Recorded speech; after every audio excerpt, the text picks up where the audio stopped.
అందరికీ. అన్నం తినడానికి వచ్చానండి. ఏదో చిన్న వీడియో చేయాలనిపించింది.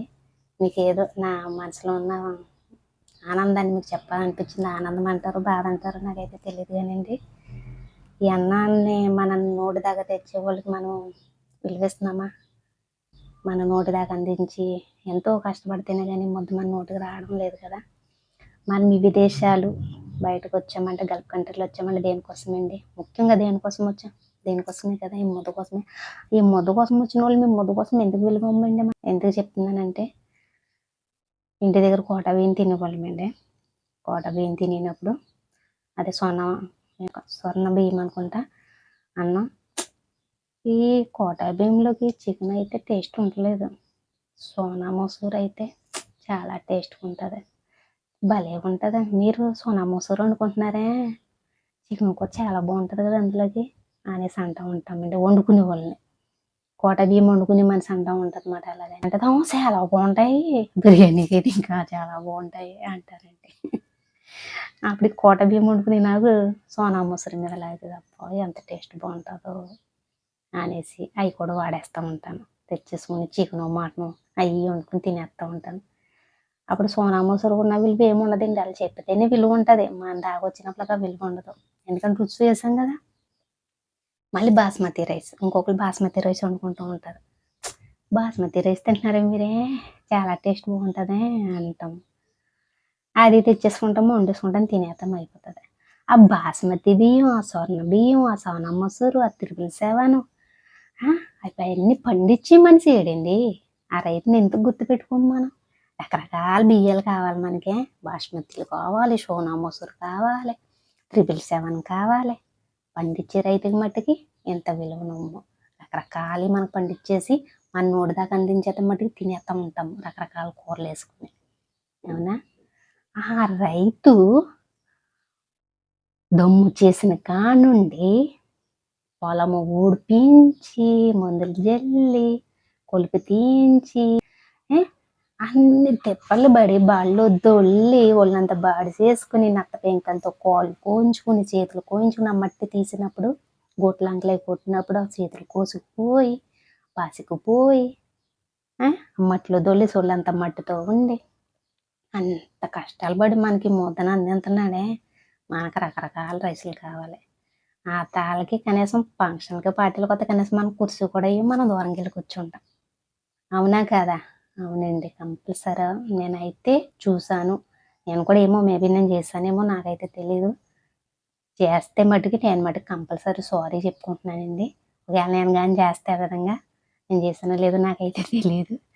కానీ కొద్ది గొప్ప కష్టం అయితే తెలిసింది. ఊడుపులు ఇవన్నీ ఎలా చేస్తారో, ఏ విధంగా చేయాలో అవి అయితే తెలుసు. కోత ఏ విధంగా కోస్తారు అవన్నీ కూడా తెలుసు. అందుకే ఎందుకు ఈ ఎండల్లో నాకు కోత గుర్తొచ్చి మీకు కొంచెం వీడియో తీసుకుని చెప్పాలనిపించింది. కోతల టైం అండి ఇప్పుడు. వర్షాలు వచ్చేదండి, వర్షాలు వచ్చేసి సేనంతా నాశనం చేస్తుంది. అలా నిద్ర నిప్పులు మానేసి నైట్ బ్యాటరీ లైట్ వేసుకున్న సేల్ చుట్టూరు తిరుగుతూ ఉంటారండి. కొళ్ళు అడిపోయి కొత్త రంజాన్ పండగలోనే అయిపోయి ఎక్కువైపోయింది. కొళ్ళు అడిపోయి అంటున్నానండి నేనే. వాళ్ళు ఏమో అసలు నిద్ర నిప్పులు లేకుండా ఇది నోటి దాకా అందించిన వాళ్ళకి మనం ఎందుకండి పిలువమ్మో. అవునా? అది సకల టైం అండి. ఇప్పుడు కూలోళ్ళని ఎట్టుకుని అంత లేదండి. చాలామంది మిషన్లతో కోయించేసుకుంటున్నారు. మిషన్లతో కోయించేసుకున్నా కానీ వెనకాల తిరుగుతూనే ఉండాలండి. అవునా? తిరుగుతూ ఉండాలి. దుమ్ము ధూళి ఎలాగా అంటుతూ ఉంటుంది.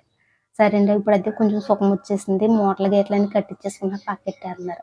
గేదెలో ఉన్న వాళ్ళ పరిస్థితి ఏంటండి? గేదెలో ఉన్న వాళ్ళు కంపల్సరీ 10 మందిని ఎట్టుకుని 1 ఎకరమో 2 ఎకరాలు కంపల్సరీ కోత కోయించుకుంటున్నారు.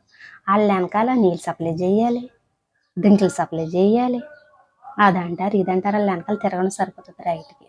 అవునా? వాళ్ళు కోతున్నారు కదా, కొంచెం సోకపడదాం కదా అని మట్టుగా అనుకోడండి. వెనకాల నుండి కోయించుకుని కుప్పలు గిప్పలు మంచిగా వేసుకుని చేసుకుంటారు.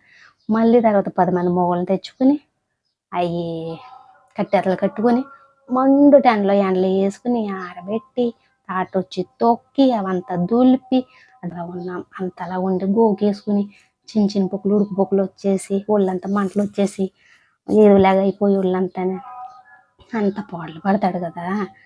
మనం ఎందుకండి ఆ రైతు పక్కన నుండి వెళ్తాం, మనం అంత దూరం నుండి వెళ్తాం.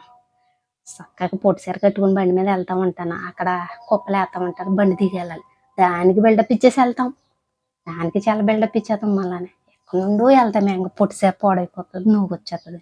మరి అందులో దొల్లి గిల్లని చేసి మన నోటి దాకా తెచ్చి రైతుకి నమస్కారం చేయాలండి, దండం పెట్టాలి చేతులెట్టి మనం. ఇప్పుడైనా అంటే నేను చెప్తున్నానని కాదు, అది చాలామంది ఉన్నారండి. మనం మారదాం, రైతుకి ఇచ్చి విలువ రైతుకి ఇద్దాం. మనకి ఇంత తెచ్చి ప్రతి దేశంలో ఏమంటారండి, ఎన్ని కంట్రీలు ఉన్నాయి అన్ని కంట్రీల్లో ముద్ద అయితే కావాలండి. ఇది అన్నం కావాలి, గోధుమలు పండించేది రైతే, పప్పులు పండించేది రైతే, ప్రతి పంట పండించేది, కాయగూరలు గీవు అన్ని పండించేది రైతే. రైతు లేనిదే మనం లేమండి. వర్షం వచ్చినప్పుడు చూడాలంటే మట్టి వాసన అబ్బా నాకైతే చాలా ఇష్టమండి. ఇల్లు తినేయాలనిపిస్తుంది మట్టి. నిజమండి, నిజం చెప్తున్నాను, అబద్ధం అయితే కదండి. ఆ వాసన పీల్చుకుంటాం మా ఇంటి దగ్గర కిటికీ దగ్గర నుంచి వాసన మంచి బాగా పీల్చుకుంటానండి. అవి మంచి ఎండి ఉన్న మట్టి మీద వర్షం పడుతుందేమో, వామ్మో ఆ టేస్ట్ వేరండి. తినలేదులేండి, ఆ రుచి వేరు, వాసన వేరు.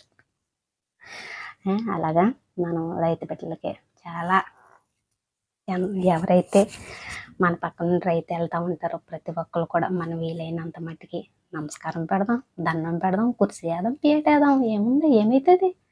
చిన్నోళ్ళం అయిపోతామా మనం ఏమైనా పేటేసి కుర్చీ వేసినంతరాన్ని? జాబులు చేసుకునే కన్నా గొప్ప దేవుడి తర్వాత దేవుడండి రైతు అన్నవాడు.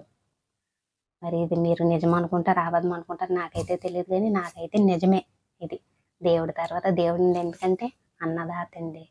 మన దాకా అన్నాన్ని పండించే దేవుడు ఇవన్నీ సృష్టింతే ఆ తర్వాత మనకి ఎన్ని మన నోటి దాకా తెచ్చేది ఎవరండి? రైతే పెట్టే. రైతు పెట్టిన తక్కువగా చూడొద్దు.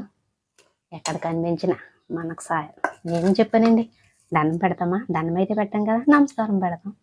నమస్కారం కూర్చేయండి. ఏమైనా ఫంక్షన్కి పార్టీలు వస్తేనే, ఆహా కూలి పని చేస్తున్నావా, అవునా, ఏమి వేసావేంటి అనేసి అలాగ అడగొద్దండి. మంచిగా మీతో సమానంగా చూడండి రైతుని, తక్కువ చూపు అయితే చూడొద్దు. ఈ వీడియో మీకు నచ్చినట్లయితే కంపల్సరీ కామెంట్ చేసి సబ్స్క్రైబ్ చేసుకోండి.